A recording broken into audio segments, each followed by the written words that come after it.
Hi, this is Riddick Big Daddy Ball, two-time former world heavyweight champion, and you're watching Cool True Sports. True School Sports. True School Sports. There you go, champ. Thank you. What's feeling today, Joseph? It's kind of time about the film, I'm walking on. Huh? I'm working through. You just told me back here, you're like, oh my leg. That's hurt. But now he's on camera. He said They're all impressive, good. oh, it's all. You gotta look good. You know, for the camera, it's always got to be applied. Gotta keep it. We've helped thousands of Marines after an accident. Keep it 100, Joseph. So look, 2020, 120, man. I hate you fighting on Don't worry, we'll come to you. I take the time this way. Call absolutely. 1-800-247-2727. So, here, go forward, push back, here.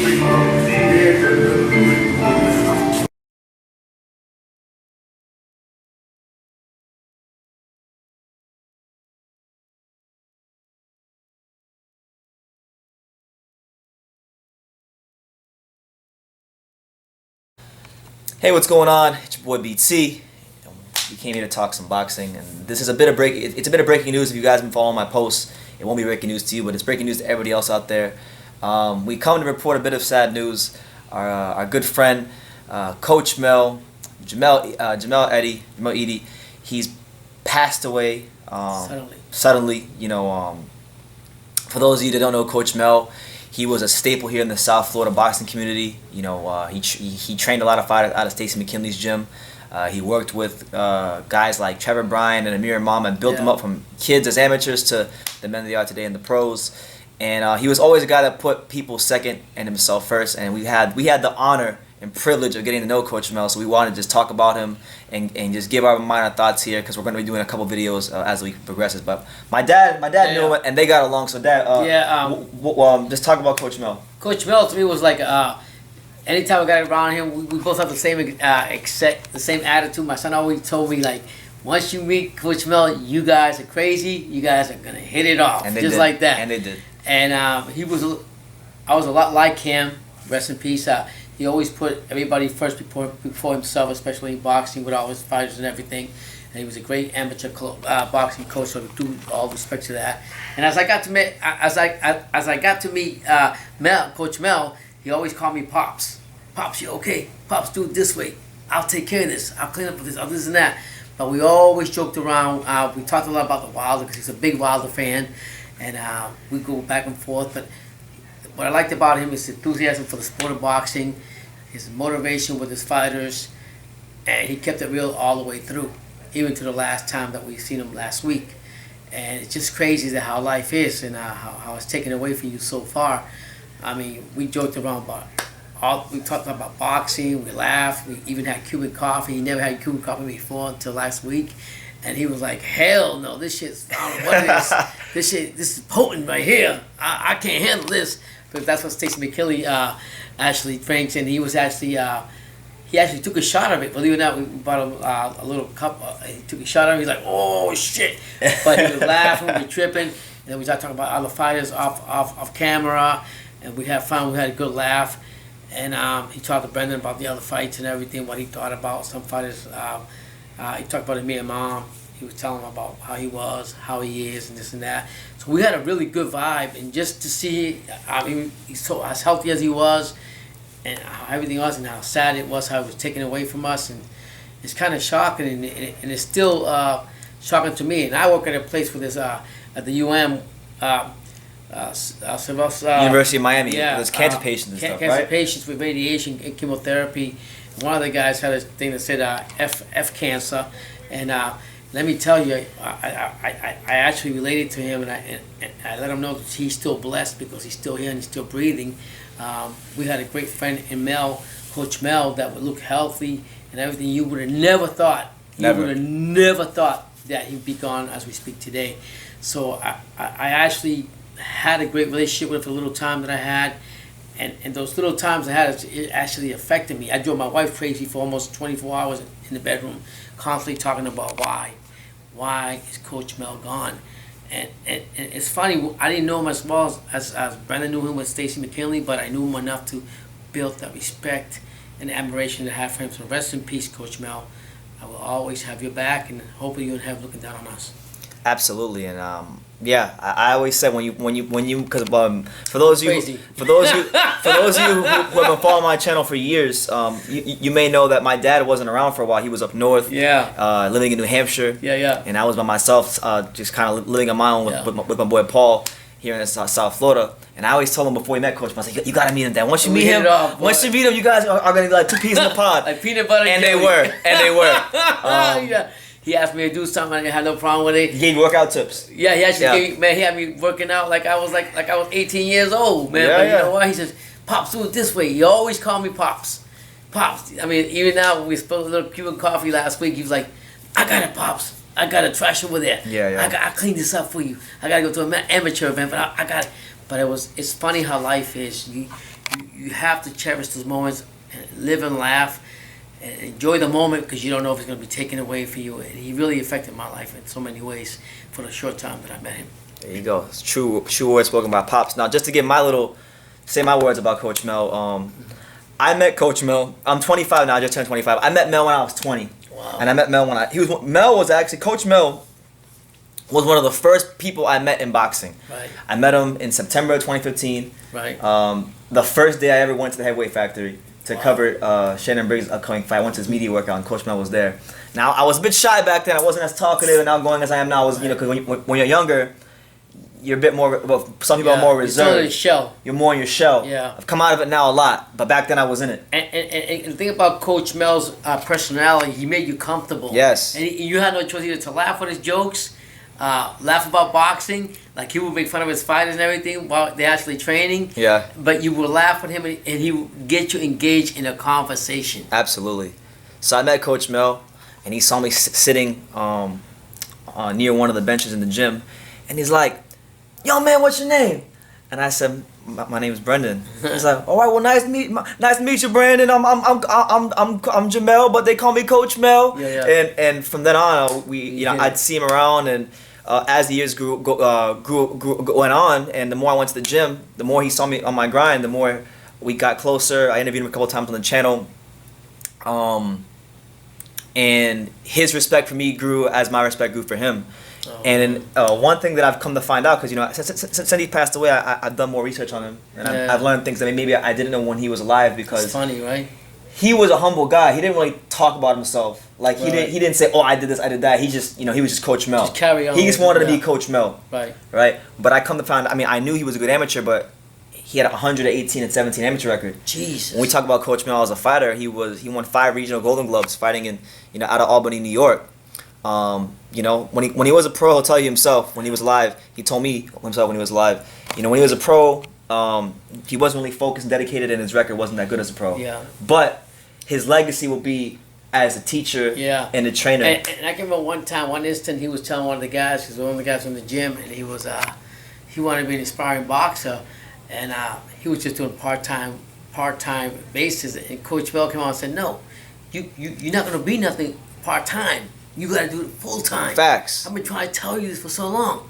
You can't just come in here and box hit the punching bag for 2 hours and expect to go in the ring and win a fight. You got to do this 24/7. Like, he was like really so, his enthusiasm for the sport was out of this world. And he was trying to get a lot of the fighters that were just doing a part-time job. He used to let them know, like, you know what? You got to do it like I'm doing it, 24/7. And Stacy McKinley will tell you the same thing, 24/7. This ain't no fucking part-time job. Yeah. And you got to respect that. Yeah. And that's what he was doing. But I remember when he told, I'm talking about. Like, Yeah, he's talking about Joseph Judy. Yeah, he was telling him, like. Shout out to Joseph Judy, by the way. Yeah. He was telling him straight up, like, you can't do this part-time. you got. Look at that shit. Look at this. Yeah. You like that because you're not here all the time. So those are things that will always live with us. Like those laughters that we had. Just talking back and forth with Wilder because he was a big Wilder fan. Oh man, rest in peace. Even now. Yeah. Come on, Brandon. You seen it, Brandon. You seen it. Yeah. You saw the whole thing, man. Well, you try to tell me about Wilder. You seen it yourself. Yeah, the last a couple interviews that you made with him. So these are things that we have to cherish and like I said, it's devastating, but we have to look at it the way it is what it is. He's in heaven now. He's in a better place. And he's looking down on us and saying, keep the boxing thing going. And I was just telling my son, when I go back to the gym, I don't know how I'm going to deal with it because I don't hear his voice. Yeah. That's going to mess me up. Yeah, it's gonna be real messed up. One interesting fact that I know you didn't know, and I actually didn't know this until just recently when I read some articles about him. Did you know he sparred Julio Cesar Chavez Sr.? No. Yeah, Coach Mel sparred Chavez. He never. Yeah, all the time we talked. They did 6 rounds together. Wow. Yeah, he was in camp with Chavez. Well, he never told us that. He never told me either. All the years I know, never told me. I had to read it for myself. That's crazy. Sometimes it's good to look at work because he was very humble. Very humble. I mean, just a true, just humble man.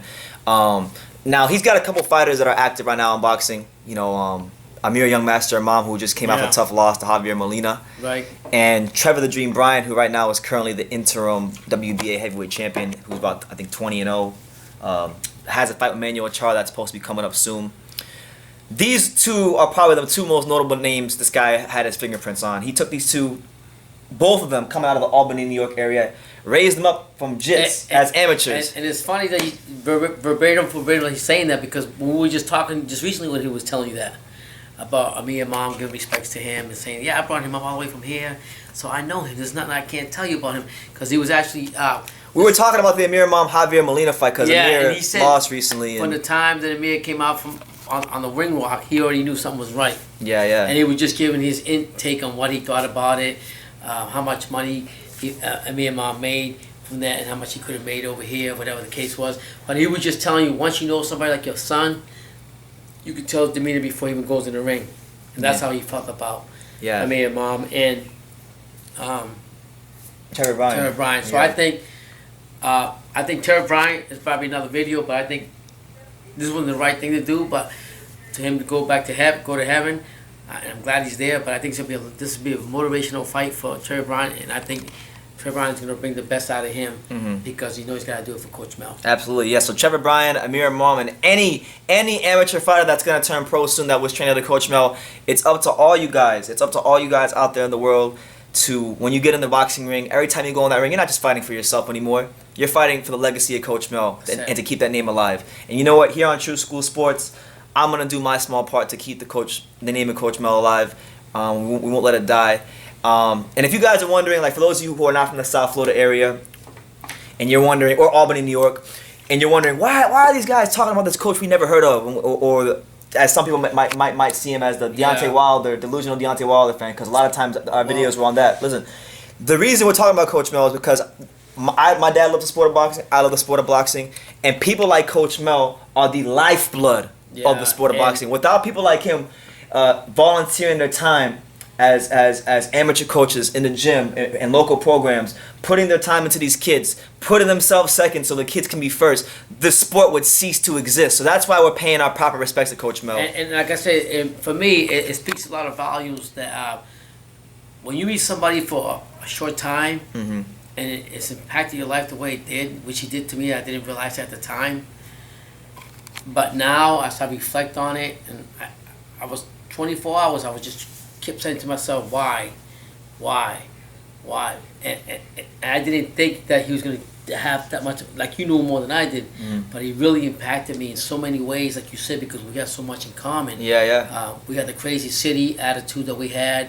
We joke around, but he would get on your ass when you were cheating yourself about anything. Very stern guy in that gym. I remember one time I had, he was training a girl in the gym, that's another time, and he was training her, and I had the friggin' vacuum cleaner to go because I was cleaning the thing. Coach Mel yells at me, I was like, hey, Pops, shut that right now, shut that off right now, shut that off. So I waited till they did the training and everything. Oh, she was getting videotape for a film or picture or whatever it was, and I didn't realize that. So he's like, yeah, hey, Pops, shut that off right now. Okay, so then after that was all done, he walked in the back, and I was like, hey, Coach Mel, can I turn this on? Yeah, go ahead, Pops. You're good now. You good now. So we hit it off good. The city. So these are laughs that we have to have, and it just it's hard. Just even to I still think it's a dream. Yeah. My wife had to tell me you have to accept it for what it is. 'Cause I was telling my wife, well, whatever he died off, or whatever it was, I was trying to explain to my wife why how does that happen? Like So subtly, because Yeah. like I got the text when Stacey McKinley texted me Yeah, Saturday, man. on a Saturday, and by what, or Saturday night, he texted me Saturday night. So by Yeah. Tuesday evening, or what is Tuesday evening, Yeah. he was gone. I was shocked. By Tuesday evening, so Saturday morning I get a text. Tuesday evening he's gone, Yeah. like so, that. And I'm gonna be honest with you guys. I'm just gonna be real. I was a bit sad when I heard he passed. I was sad. And I'm gonna tell you why. Because I do have a bit of regrets. I don't regret many things, but one regret I do have is when I would go to the gym. Oftentimes, our interviews were normally about Wilder. And there's no problem with that because Wilder is a popular fighter in boxing on YouTube. But the thing is, he knew Wilder from the amateurs. So he wow. he knew Wilder from the amateurs when he was training Terry Bryan. Yeah. So anytime he talked about Wilder, because he knew him from the amateurs and he had that personal connection with him, he'd always come off as like a biased, like deluded fan of the guy. Yeah. And the thing is, when you talk to him about any other weight class besides heavyweight, where there's no like I guess feelings involved, Yeah. he would drop so many gems, and I feel like I dropped the ball there, and not asking him about other things besides I think Trevor a lot- Bryan, Joshua, Yeah, Wilder. a lot of times- and now I can't do that. Yeah. So like I've kind of had to come to terms with that myself. And a lot of times you just have to see the reality of it. He was very humble in his own way, so if you didn't come and approach him in any way and ask any questions, he wasn't not just going to answer them for you, but at the same time, he wasn't going to broadcast about himself Yeah. or about any other fighters he's trained. Like, he was very humble, but he was a loudmouth, and we all enjoyed him. We all loved them. I mean, it's funny you say that. I was just watching a video what you recently made with McKinley about talking about the Fury and Wilder fight and what was going to happen, how Wilder was going to lose the fight if you take his right hand or whatever. And in the background, guess who you heard? Coach Mel. I said, damn, he's still here with us. So God bless him. God bless him, man. So yeah, we won't let his legacy die. I want to just thank Stacey McKinley for always inviting me to the gym. He also has got a GoFundMe page. Yes. I'll leave it in the description for you guys. Very important. Go ahead. Sometimes you think you know everybody, and you think everybody's. I'm not saying he wasn't financially well set or whatever the case. It's not our was. business, really. Not our business, but at the end of the day, if you really want to help out, as soon as I get paid, I'm going to put some money into it because he really touched my heart dearly. And if you guys can do the same thing, doesn't matter how much you give. It's just the fact that you are keeping your spirit alive and he's going to heaven. And you can help out. We really appreciate it. So if you love boxing, I mean, this guy was like he's one of the types of guys that keeps the sport alive. Without him, this sport would cease to exist. And I made a Facebook post and an Instagram post recently, and it's kind of viral. It's getting a lot of shares right now. So I said in the post, I said, when Coach Mel was here, his life meant something. His life, he made it count Right. because of how he carried carried himself. I was reading an article from 2009 on the in one of the Buffalo Albany newspapers, and he was saying that when he ran a gym up there, that when fighters came to the gym as kids, they couldn't curse, they couldn't swear in the gym, and also the gym didn't have any equipment when he first started there. Yeah. And whatever equipment he had was now their equipment. Wow. So that's the, if you want to know who Coach Mel was, that's the kind of guy Coach Mel was, and that's the kind of guy that we want to remember here on True School Sports. If you guys want to support his funeral, his family has a GoFundMe account. I'll put the link for you guys in the description, and you guys could donate whatever. No amount is too small. So Yeah. So God bless to him. Thank you, subscribers, for listening to us, and hopefully you can take it to heart and understand how it's like losing a family. To be honest, Yeah, it with you. is. I mean, I don't know how. We haven't even talked to Stacey McKinley, and he's he was closest to anybody. To Man, they work hand in hand at the gym, so like- now I don't. Matter of fact, I was just telling my son, I was like, where does Stacey go from here? But we'll find out. Sometimes we just have to get time, go by, let things play out the way they do. But right now, we just gotta right now it's all about giving Coach Mel respect. He should have him looking up at us and know, like, hey, you know what, True Sports, you made me laugh for a little time, and I really enjoy your company. absolutely. So yeah, there's gonna be more Coach Mel videos coming out later this week. Videos where you guys can learn more about him, and we're gonna have some of his fighters and people in the South Florida boxing community weighing in, telling stories. I was shocked how much people respond for him. Yeah, the response I was has been like, unbelievable. wow. I mean, In roughly 36 hours, they Yeah. raised almost $10,000. They raised about $8,000 Yeah, so for his funeral, Yeah, and they're trying to raise so- $10,000. So they're almost there at the time of this video. But everything counts. Please donate down below, and it'd be a major blessing You to know, Coach Mel. Thank you again for listening to us and being here and acknowledging Coach Mel and just following True School Sports and being here for this sad day, night, evening, week. Year. Yeah, I'm going to call it because, like I said, you guys, every day you go home, every day you with your friends, or you better tell them how much you care for them, laugh with them because you don't know if that'll be the last time. And we really had a good time with him. And it's still hard to believe because he was in the best shape of his life. Absolutely. So with that being said, we're not gonna do no crazy Nah, outro. no, All we're yeah. gonna say is just rest in peace, Coach Mel, and we love you. That's it. We love you. Boom, it's your boy Big Baby Miller straight out of Brooklyn. You're watching True School Sports. Tune in, sucker.